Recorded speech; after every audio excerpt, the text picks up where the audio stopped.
du réseau français de Radio-Canada, télévision, c'est que les techniciens, le support là, technique, s'est développé beaucoup par lui-même. Ce qui fait qu'au début, il y a eu des balbutiements, des hésitations, des maladresses, de l'énervement. Mais comme les gens ont forgé une technique de production d'émissions de télévision en direct, ils sont devenus, en, je dirais, 1 an et demi, 2 ans, des vraiment tellement compétents. Et ça, je pense que c'est dû beaucoup à la colonne vertébrale là, de la télévision, qui sont les techniciens. Dans Cap aux sorciers, on faisait des naufrages. Enfin, on naviguait de naufrage en tempête dans ça. Et tout ça en studio, sans énervement, tout calmement. Les gens étaient en haut dans les grillages d'éclairage. Nous arrosaient, faisaient des embruns avec des boyaux. Ça se passait comme ça. Une technique extraordinaire. Moi, Bernard, je vous le dis, je dois beaucoup à quelques caméramans de génie qui aimaient tellement leur métier, qu'ils connaissaient si bien, qu'ils me disaient, la prochaine fois que tu feras un décor avec des éléments de sculpture, là, place-en toujours une à droite près de moi, comme ça, viens voir, puis ils me montraient, tu vois, je peux faire une amorce là-dessus, je peux faire un plan panoramique, un trucking. Ils avaient raison. Et je faisais mes plantations en tenant compte de ce que m'avait dit un Robert Lowe, un Claude Bérard. Il y en avait d'autres là que j'oublie, des gars extraordinaires. Et je me mettais devant la caméra, puis quand je chantais, je regardais la caméra. On me disait, regarde la caméra, je regardais la caméra. Quand je monte chez toi. Les rois de l'époque étaient les directeurs techniques.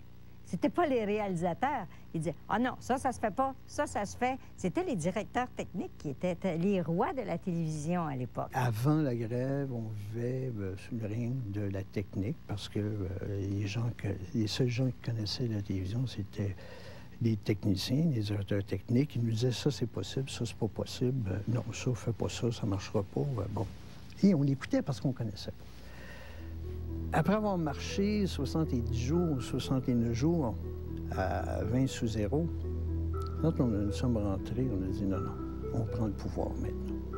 Et c'est à ce moment-là que les réalisateurs ont pris le pouvoir. C'est-à-dire que les réalisateurs ont pu dire aux gens de la technique, I'm in charge. Ouais, puis on a besoin de vous autres parce qu'on ne peut rien faire sans la technique. C'est des gens brillants. Hein, bon. Mais ça, je veux ça. Je le veux, puis je vais te dire pourquoi. Je le veux, puis je vais te dire comment. Je pense le faire.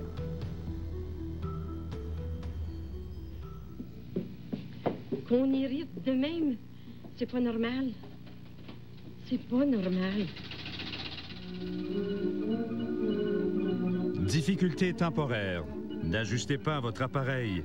Probablement les phrases les plus célèbres des 20 premières années de la télévision. La façon pour les responsables d'indiquer aux téléspectateurs qu'ils avaient un problème.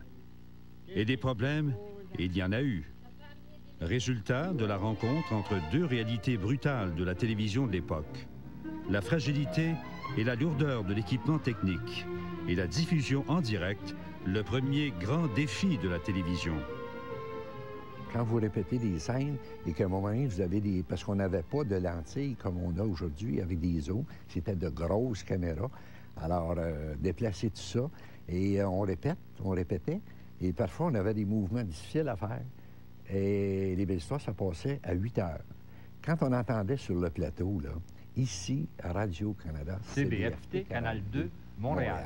Là, parfois, tu avais un petit frisson qui te passait, parce que tu y pensais, ton mouvement.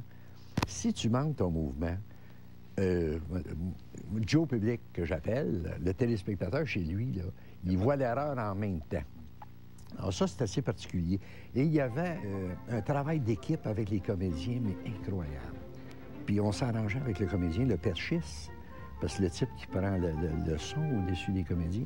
Souvent, on s'organisait, on travaillait avec la caméra, puis là, on voyait dans notre moniteur, puis on faisait signe au gars, tu peux descendre, tu peux descendre, tu peux descendre. Puis quand on commençait à voir le bout du micro. Un micro, ça voulait dire assez. De toute façon, c'est coupé à la maison. Ou le comédien, parfois, avant une scène, on s'arrangeait avec le comédien pour dire, écoute bien, là, tu sais comment je suis pogné, là? Je suis pris entre la table et la chaise. Là, le réalisateur, il veut que je finisse sur toi en close-up. Je suis pas dans... Ça paraîtra pas. Avance un petit peu plus, puis donne-moi une chance. Il y avait un échange, mais incroyable. Incroyable. Et ça en fait partie, ça te fait vibrer. Une caméra, par exemple, qui avait subitement ne fonctionnait plus dans un téléthéâtre, commençait avec 3 caméras, ou 4 caméras, je pense. Le maximum qu'il y a eu, c'est 4 caméras. Commençait avec 3 caméras, puis il y en a une qui flanche. Alors, il fallait... Tout le découpage que le réalisateur avait fait, là... Flanchait souvent? C'est arrivé assez souvent. Et les caméras étaient des... C'est comme les anciens ordinateurs qui étaient plus gros que des frigos. Et les caméras, c'était presque un frigo ambulant. Alors, ça se déplaçait comme des éléphants. Et tout le monde était, je dirais le mot fatigant. Le gars du son, le gars de l'éclairage. Déplacez-vous un peu. Aujourd'hui, je sens bien l'éclairage s'ajuste à nous. Mais à cette époque-là, c'est toi qui devais s'ajuster aux éclairages et au son. Je me souviens d'un téléthéâtre, ça, c'est le premier problème que j'ai eu. En pleine générale, une caméra ne fonctionne plus. Tout le monde était habillé autour de moi, puis moi, j'étais tout jeune là-dedans, puis faut que je trouve le trouble. Puis je savais qu'on avait eu ce trouble-là toute la semaine, qu'on ne l'avait pas trouvé.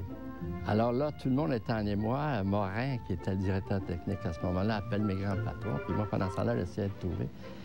Et là, j'avais essayé toutes les lampes qui étaient dans ce circuit-là, qui faisaient défaut, puis je ne trouvais pas.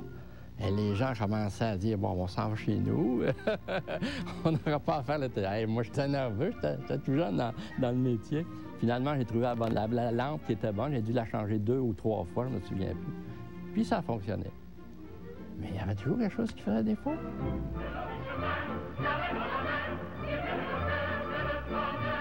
Mérienne n'écrit mieux l'aventure de la télévision naissante, sa folie comme son génie, que cette opérette des 3 valses, qui a remporté tous les prix, mais fait vivre à ses artisans toutes les émotions. C'était énorme. C'était probablement le show, le spectacle le plus énorme, le plus consistant que Radio-Canada, à part les heures du concert et certaines grandes soirées de danse, de ballet.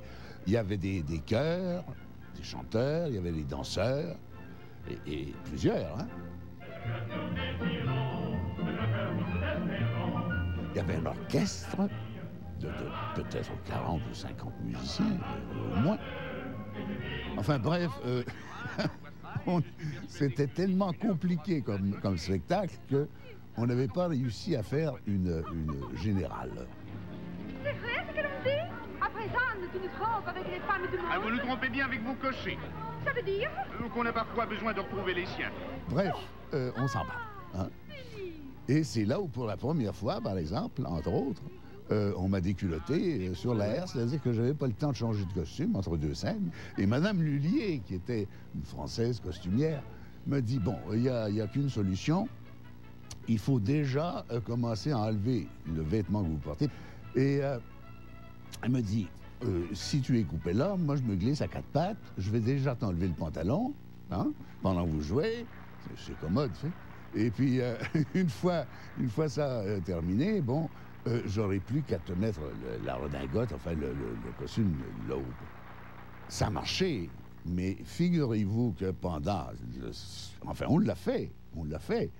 Mais je ne sais pas si ça vous est arrivé de parler à quelqu'un ou de vous adresser au public en levant une fesse, naturellement, comme vous adressant à votre compagnon, pendant qu'il y a une dame qui est à vos genoux, glisse la culotte sous votre fesse. Oh là là là là.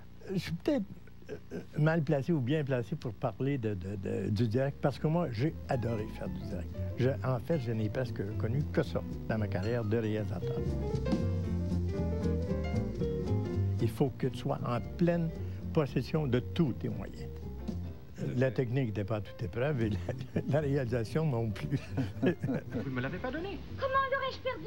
Sapristi. Oh, c'est effrayant si l'on trouve cette Ça peut peut-être faire sourire aujourd'hui, mais faire la Veuve joyeuse en direct, avec 4 caméras, c'est de la folie furieuse. Dans le même studio, en ondes, il faut que tu changes tous tes décors, de la salle de bal du palais au jardin du palais royal, et puis avec des bosquets, puis des trucs. Et tu revenais ensuite à la salle de bal, et l'orchestre souvent n'était pas dans un autre coin, on n'avait plus de place. Alors à ce moment-là, il fallait que ce soit à l'Ermitage.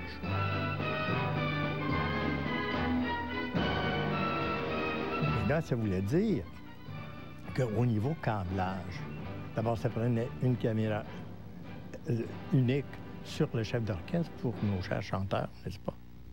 Écoutez, c'est la valse, elle soupire, elle chante, elle expire.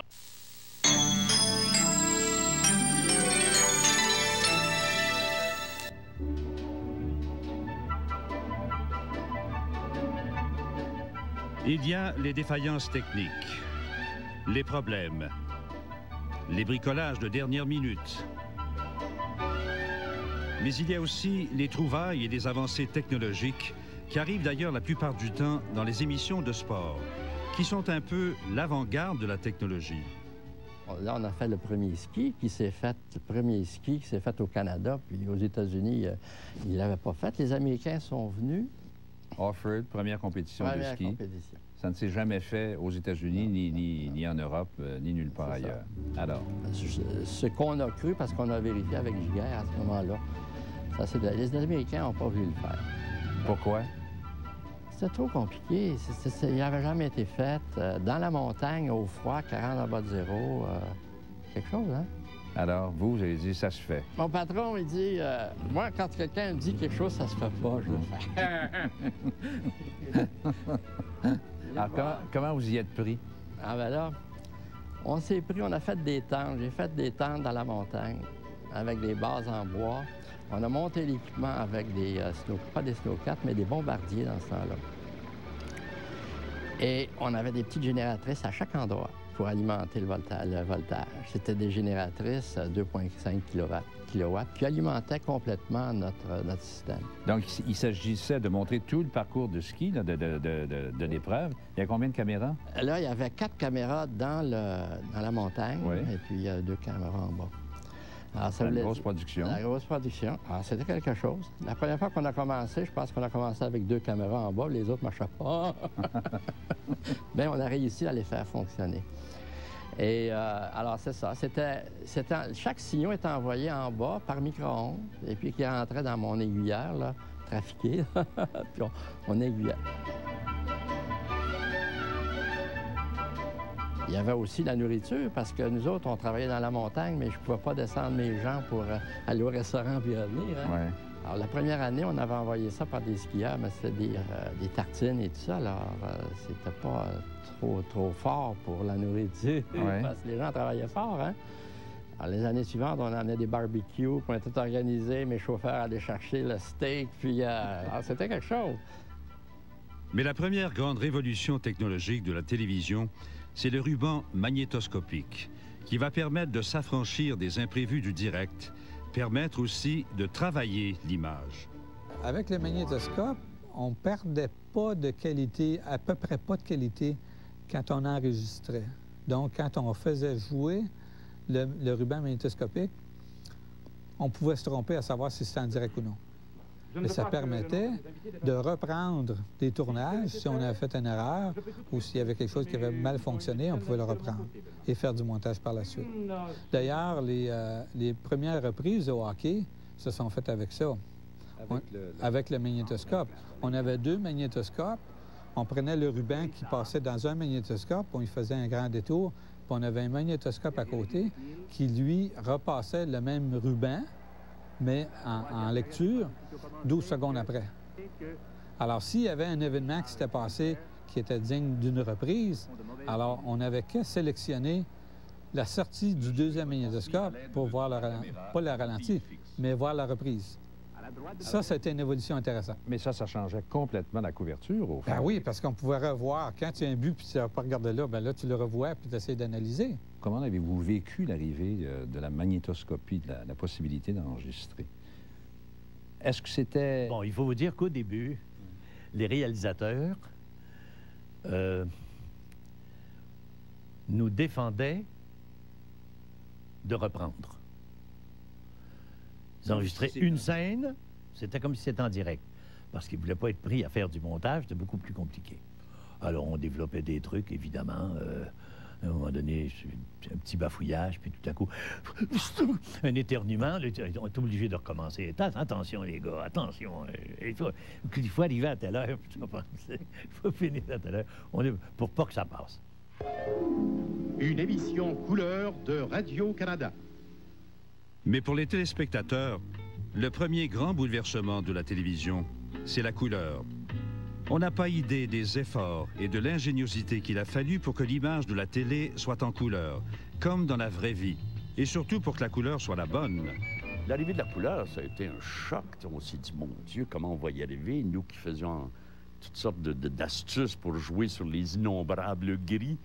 On nous a prévenus. C'était l'enfer au début. Il est venu des gens, des spécialistes, des grands techniciens pour nous dire, attention, pas de rouge, jamais de rouge. Aujourd'hui, le rouge à la télé, ça va. Touchez pas au rouge, c'est pas bon. Les lentilles n'aiment pas le rouge.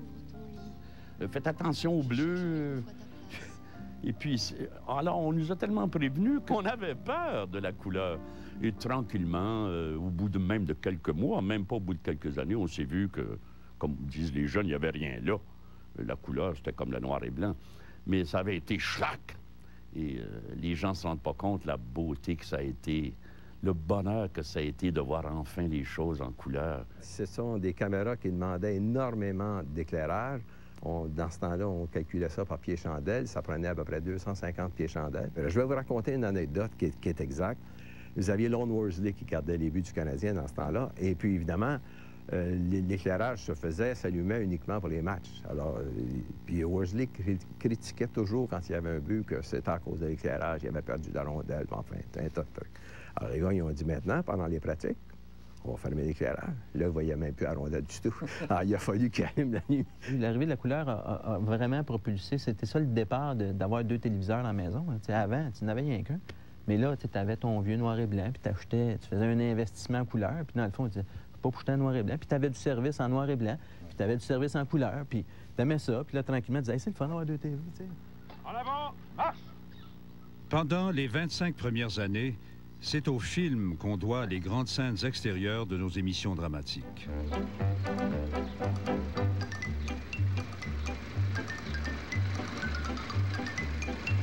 Avec l'arrivée de la vidéo, tout ça va changer.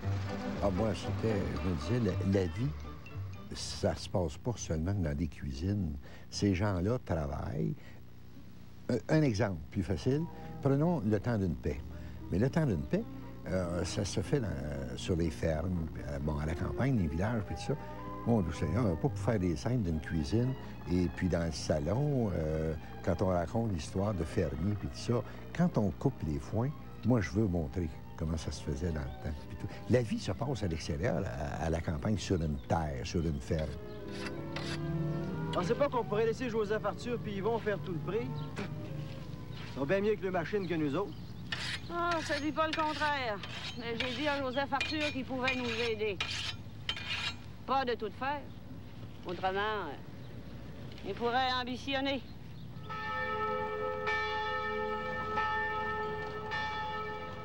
Le minuit chrétien, tu sais, quand on tourne, ça nous a marqué. Oui, ça nous a marqué. Les extérieurs, bien sûr, je les ai faits, les extérieurs. Et là, c'est là que ça prend une équipe qui a le goût de travailler avec toi. Parce que c'est une folie faire ça en même temps. Ça n'a pas de bon sens. On tournait en même temps les demi-heures. Hein? On n'a pas arrêté pour ça, là. Alors, des extérieurs, on les a fait l'hiver, mais l'été. Rosanna a chanté le minuit chrétien dans le Jubé. Le caméraman, là, il avait une petite camisole, là, il dégoûtait. À un moment donné, on m'a dit qu'il faisait 110, parce que le balcon, une vieille église, le balcon, le plafond très bas. Lui, il était avec sa caméra comme ça. Le gars, il dit, mais il était enchanté de faire ça. Minuit chrétien, c'est l'heure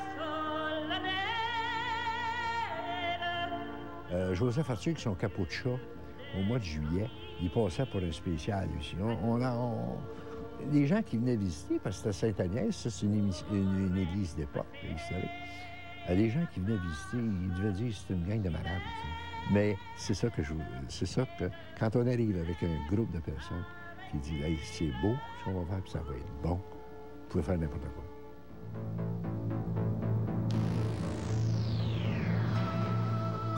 Avec le magnétoscope, la télévision s'éclate. L'image bouge, s'enrichit, se transforme avec les truqueurs, les effets spéciaux et toutes les nouvelles technologies. Et il venait d'arriver à Radio-Canada le ralenti. Et moi, j'avais dit à mon directeur technique, écoute, il faut absolument que j'ai le ralenti. Parce que j'avais 8 danseuses. Alors, j'ai dit, si à un moment donné, qui dansaient très bien, c'était très beau ce qu'elles faisaient, si on les met au ralenti et que je fais des mix d'images là-dedans, ça peut être foutral, ça peut être extraordinaire de voir ça. Alors, il m'a dit, non, ça appartient au sport, c'est le baseball qui le paye, et puis bon. Et un jour, il dit, tu l'as.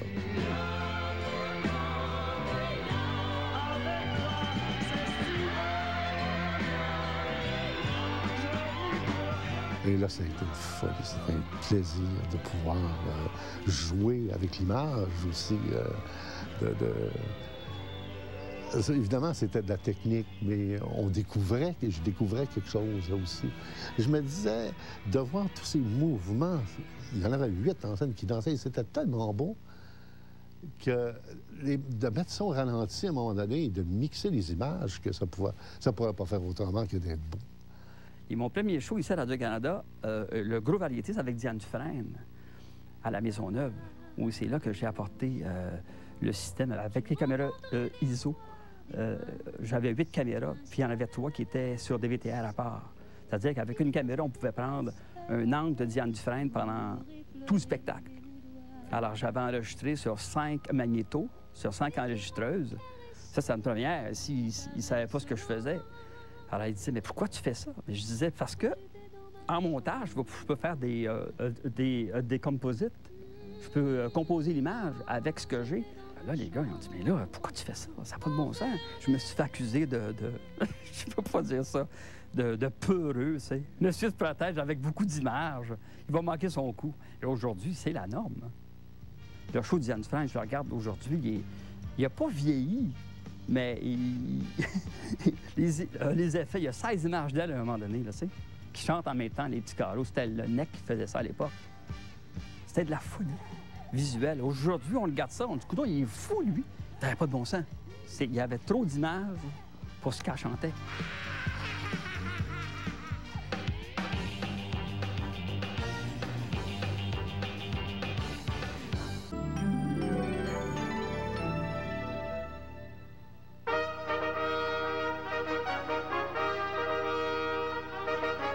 On sait que la télévision a complètement changé le visage des Jeux olympiques. De Rome en 1960 à Salt Lake City cette année.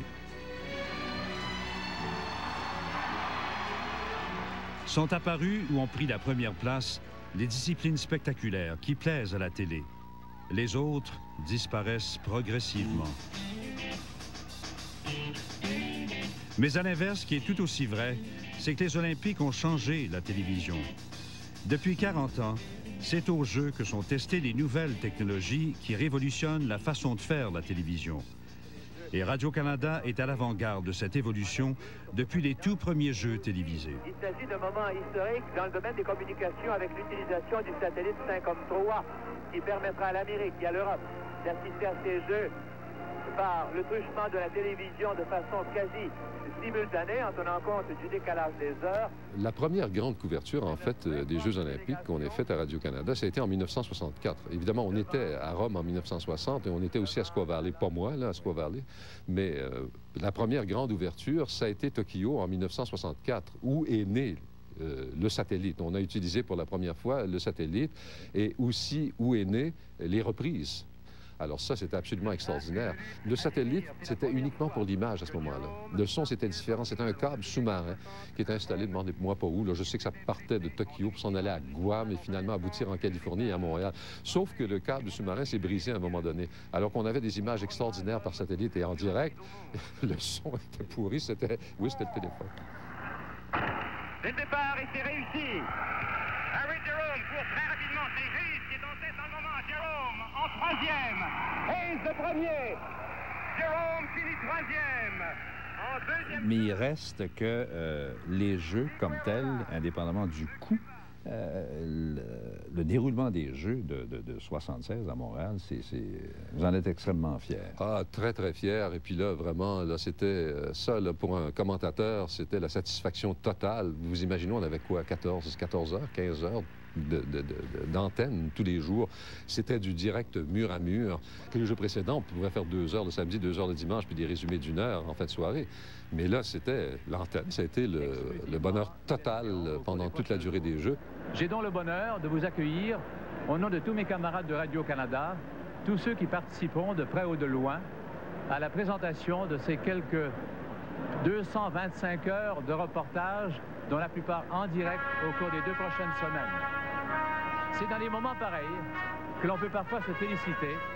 C'était la première fois, à ce que je sache, à laquelle on avait plusieurs venues en même temps. Alors, un radiodiffuseur ou un télédiffuseur pouvait choisir de téléviser le soccer pendant qu'un autre pouvait choisir d'aller au basketball ou un autre pouvait choisir un autre des pistes de pelouse et ainsi de suite. Chaque diffuseur avait l'option de prendre ce qu'il voulait quand il voulait. Bien, ça aussi, c'est révolutionnaire. Ça, c'était révolutionnaire. En 72, après Munich, qu'est-ce qu'on voulait faire, Radio-Canada? On voulait dire, on va prendre ce que Munich a fait, on va rajouter un petit peu de nous-mêmes qui va faire en sorte que ça va être Radio-Canada. Alors, qu'est-ce qu'on a fait? Le marathon. Ça s'était jamais fait en direct. Les 42,5 150 km, c'était pas... Alors, nous autres, on s'est dit, il faut trouver une façon de faire le marathon au complet. Même chose, vous avez du cyclisme. Cyclistes, les Français faisaient le Tour de France. Ils enregistraient ça sur magnétoscope, ensuite ils le diffusaient. Nous autres, ce qu'on voulait faire, on voulait avoir l'épreuve en direct. Et à ce moment-là, Jean Quittel, je me souviens fort bien, il dit, il faut trouver une façon. Alors, il n'y avait pas de caméra.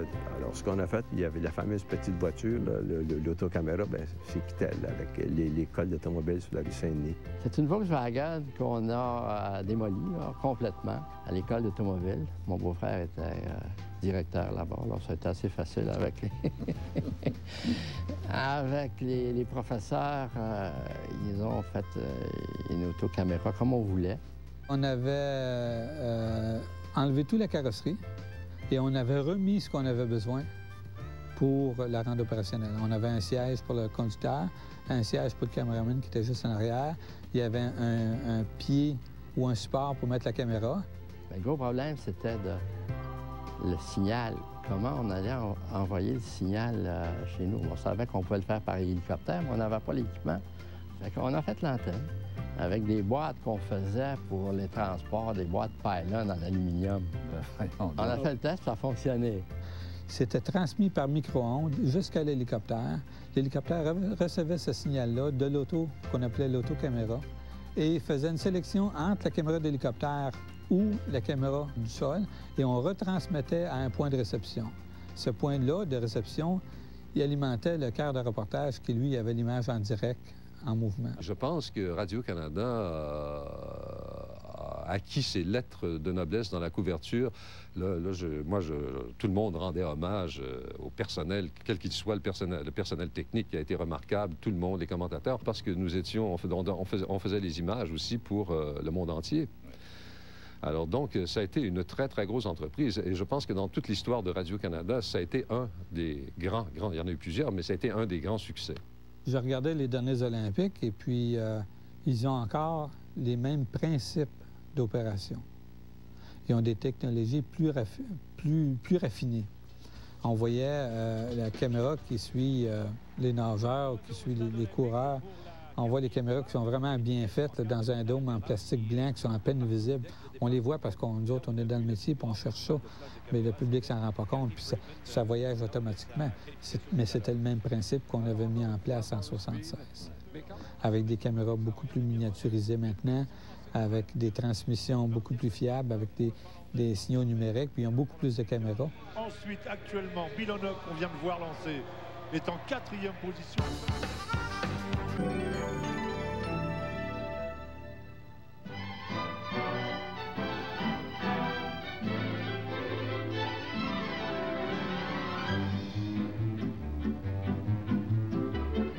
L'autre grand secteur qui a été bouleversé par la révolution technique dans les 20 dernières années, c'est l'information.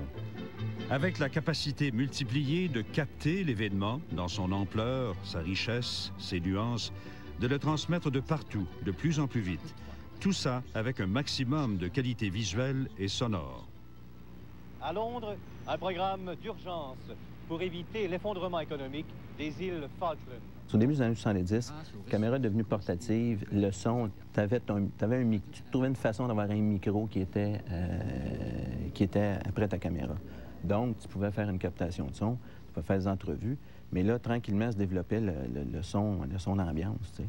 Et ça, on a beaucoup parlé de l'image en télévision, mais le son, finalement, c'est quelque chose qui est venu et qui a pris une place sans que les gens vraiment le sentent. Ça change l'authenticité, en tout cas, de ce qu'on présente. Tout à fait. Puis c'est ça qui était... c'était intéressant sur le terrain de voir ça. Si tu voyais de plus en plus de gens. Le premier groupe de G7 s'est terminé. L'avant-dernier européen se faisait à Venise. Donc ça, je pense, c'est en 80 ou en 81. Et là, on est en pleine transition film et vidéo. Radio-Canada avait décidé de couvrir en film parce que les équipes européennes étaient encore en film. Et là, tu avais toute une méthode absolument incroyable de tourner en film. Mais tu faisais le tour de la planète quand même. Donc, on tournait le jour en film, puis on profitait du décalage. Donc, le matin, on partait à la noirceur, puis à Venise, c'était très charmant, là. On avait un bateau, puis là, tu t'en vas à la gare, tu sautes dans une auto, tu as toujours une bobine de film, tu t'en vas à Milan, OK? Qui est quand même assez loin. Et là, il faut que tu fasses la connexion avec un vol qui est direct entre Milan et Londres. Et là, tu arrives à l'aéroport et tu trouves un employé sympathique d'une compagnie d'aviation, préférablement British Airways. Et là, bon, tu lui donnes son baratin pour qu'il prenne avec lui la bobine, qu'il la passe aux douanes rapidement. Il y avait un contact à Londres qui attendait à l'aéroport, prenait la bobine avec un monteur du bureau de Londres, s'en allait au laboratoire de l'agence de presse Vice News, qui avait les capacités de satellite, qui envoyait finalement le matériel, qui arrivait effectivement à Montréal autour de 4h30, 5h. Et c'était une épopée incroyable de couvrir. Puis ça, c'était le début des années 80. Mais les progrès vont être rapides. 3 ans plus tard, les équipes de Radio-Canada, qui sont responsables de la diffusion de la visite du pape, vont réaliser une première mondiale. Suivre les allées et venues du Saint-Père grâce à une caméra installée à bord de la pape mobile. On savait que le pape partait de la gare de train puis il se rendait à la basilique du Cap-de-la-Madeleine, mais pendant tout ce temps-là, on ne le voyait pas. La même chose à Montréal, la même chose dans toutes les autres villes. Alors là est venue l'idée de la pape mobile. Ça avait peut-être déjà été fait à d'autres endroits, mais nous, on avait décidé d'y mettre une caméra à l'intérieur. Alors, puis il y avait... À l'extérieur, il y avait la sécurité, bien entendu, mais aussi les gens qui voyaient ça. Donc, on avait installé des micros à l'extérieur pour capter les bruits de foule. On avait un véhicule aussi qui précédait le cortège avec une caméra, avec une lentille très puissante, avec un stabilisateur gyroscopique pour pouvoir prendre des images en assez gros plan. Il y avait aussi l'hélicoptère qui suivait tout ça pour recevoir les images du véhicule qui précédait. La caméra à l'intérieur de la pape mobile, puis il y avait aussi une caméra dans l'hélicoptère. C'est à la même époque qu'on va redécouvrir les vertus des micro-ondes pour transmettre les signaux de télévision et l'information grâce à la mobilité nouvelle sur le terrain, rendue possible par l'arrivée du téléphone cellulaire. Des moyens nouveaux qui sont en même temps un défi pour ceux qui les utilisent. Les camions micro-ondes ont commencé un petit peu après, parce qu'il est né avec les caméras portatives, est né le journalisme électronique.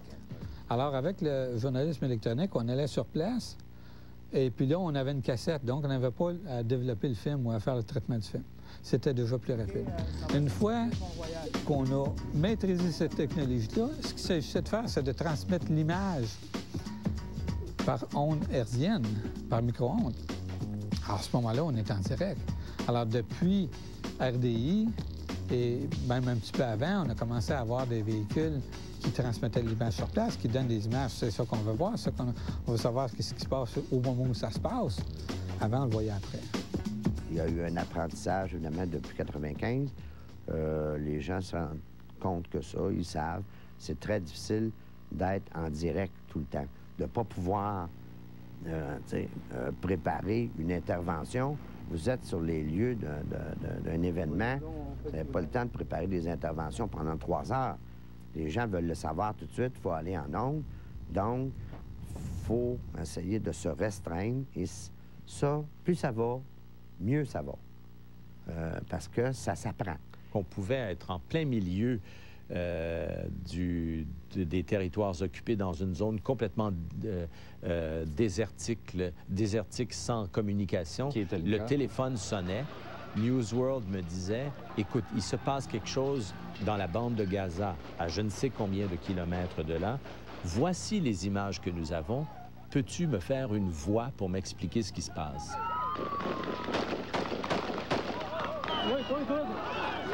Là, on prenait le calepin, on écrivait quelque chose, on rappelait, on envoyait. Au début, ça me frustrait un peu parce que je me disais, est-ce qu'on peut faire ça? On se retrouvait dans une journée type de 24 heures à faire 12 heures de rédaction, d'écriture. On perdait de plus en plus du temps, d'une certaine façon, à faire de la réécriture et de l'écriture et du montage de reportages. Et c'était du temps qu'on n'occupait pas à aller voir ce qui se passait. Donc, on devenait dépendant des oui-dire, dépendant d'autres nouvelles 24 heures, de CNN et tout ça. C'est une période... Maintenant, on a peut-être plus une attitude critique face à ça. On a une attitude un peu différente. Mais à l'époque, on était vraiment débordés par ça. Et puis, 50 ans après les débuts de la télévision, survient une nouvelle révolution. Le numérique. Avec la création du Centre de l'information, qui intègre les forces de la télévision et de l'informatique dans toutes les étapes de la production et de la diffusion de l'information. Ça permet une plus grande flexibilité, ça apporte une qualité d'image, ça apporte une qualité de son, puis ça apporte des possibilités illimitées de traitement. Je pense que c'est ça qu'il faut retenir. Et un coup qu'on dit ça, on applique ça à l'ensemble de la chaîne industrielle, de la fabrication d'émissions, à la distribution des émissions et à la réception des émissions chez vous, dans le salon. L'industrie de la télévision vit cette révolution-là et les gens qui y travaillent suivent ça au fur et à mesure de l'implantation de ça. Quand on consacre moins de temps à la préparation, il y a des cassettes vidéo, si on veut que 3 journalistes, c'était comme ça autrefois, 3 journalistes travaillent, on est obligé d'en faire des doubles. Là, on dit, bon, pouvez-vous doubler ça? Ça prend du temps, ça coûte de l'argent, etc. Puis là, l'autre, attends, il l'a pas. Là, en même temps, 90 personnes avec un serveur numérique sont à leur bureau, puis ils ont accès aux images. C'est un gros changement. Cependant, c'est pas le plus gros changement pour notre centre d'information. Ce qu'on a fait, c'est de mettre ensemble les forces de frappe de RDI, les réseaux de l'information, et les gens de l'information nouvelle de la première chaîne. Marier les deux, ça donne à la fois la vitesse et la profondeur. C'est ça qu'on voulait faire, et je pense que ça va nous enrichir là, au cours des prochaines années beaucoup.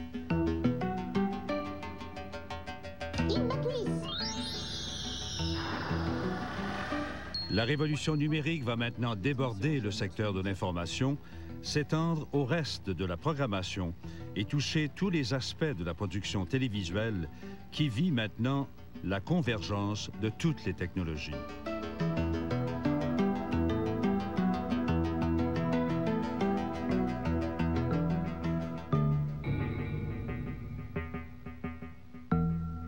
Eh bien, demain, je vous donne rendez-vous avec le héros méconnu de cette grande aventure de la télévision, le public. Parce que le public d'ici est un acteur essentiel de la télévision. Il la connaît, sa télévision. Il est attaché à ses personnages. La télévision, après tout, c'est une rencontre. Une rencontre entre des artisans, des créateurs et un public. Bonsoir et merci.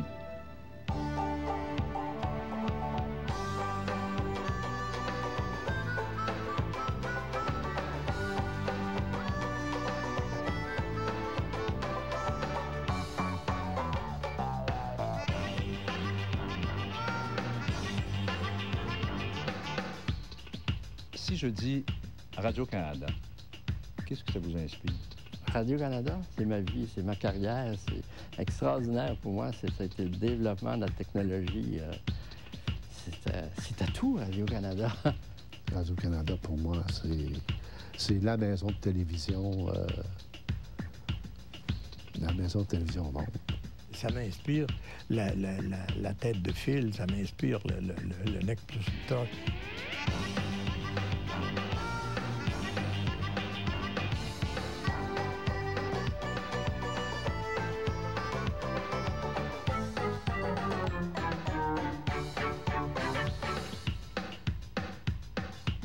Ça demeure une mission très importante pour la défense du fait français.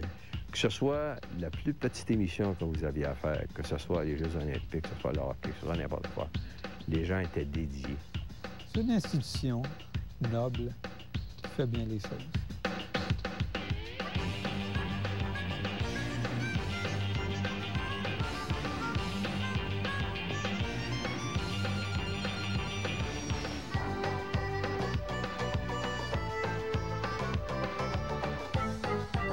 Radio-Canada, mon cher, c'est ce qu'il nous a fait. C'est mon école, moi. C'est là que j'ai appris. C'est la plus belle machine. Tu regardes, par exemple, les créateurs ici, les décors, les costumes, les maquillages, les ateliers, c'est d'une grande qualité.